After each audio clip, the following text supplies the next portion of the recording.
Үүний дараа Unread Today сонин хэвлэгдэж эхэллээ сэдвэр Unread Media компани ерөнхий редактор Түшигт Эрдэнэ илтгэлээ танилцуулсан. Тэрээр дижитал суурьтай хэвлэл мэдээллийн байгууллага яагаад 7 хоног бүр сонин эрхлэн гаргаж байгаа тухай ярьсан ба залуучуудын дунд унших соёлыг дэлгэрүүлж тэдний амьдралын хэв маягтай уялдан зохицох сонины шинэ формыг зах зээлд нутагшуулах зорилгоо хуваалцсан билээ. Та сая манай сонины энэ даваа гарагийн дугаарыг орж ирсэн хүмүүстэй тараасан. Тэгээ тэрний гол дээр бид нэг Монголын нэг өдөр гэдэг ийм визуал хийсэн байгаа. Тэр болохоор үндэсний статистикийн хорооноос 4 жил болгон гаргадаг монголчууд ер нь цагаа юунд зарцуулж ийнэ гэдэг хамгийн том судалгаа. Тэгээ тэр судалгаан дээр айгүй эмзэглэмээр нэг тоо байсан юу вэ гэхээр монголчуудын 97.4% нь хэвлэмэл сонин сэтгүүл уншихад цаг зарцуулдаг гэсэн тоо байдаг.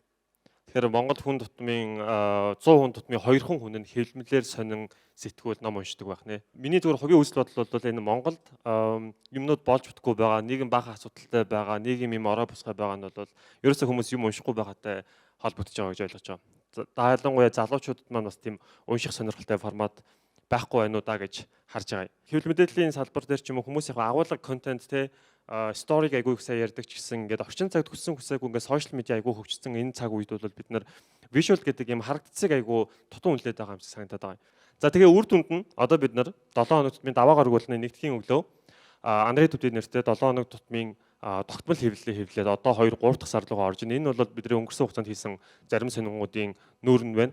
Бидний хийж байгаа бас нэг айгүй чухал зүйл бол энэ уншдаг гэдэг зүйлийг кул харагдуулмаар байна. Яагаад хүмүүс ингээд би ингээд одоо хотын гудамжаар явж байхад зөв уучлаарай гэхдээ веб татж байгаа хүн өнөөдөр Монголд кул харагдмаараг байгаа байхгүй юу? Сонин уншаа сууж байгаа хүн, сонингоо сториж байгаа хүн кул харагдмаар байна те. Залуу хүмүүс анх удаа сонин уншиж эхэлж байгаа. Тэднийг бид нар хийж чадсан. Залуу хүмүүс юм уншина гэдэг чинь өөрөө кул юм байна гэдгийг ойлгож эхэлж байгаа.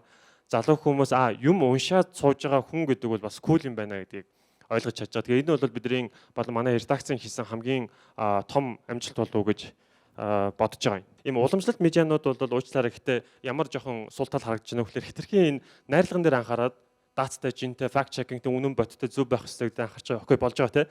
Тэгээд тэгж ажиллаад одоо юу гэдэг 1000 хүүхдээ, 1500 хүүхдээ, 2000 хүүхдээ мангар урт нийтлэлч юм уу нэвтрүүлгүүд хийж байгаа.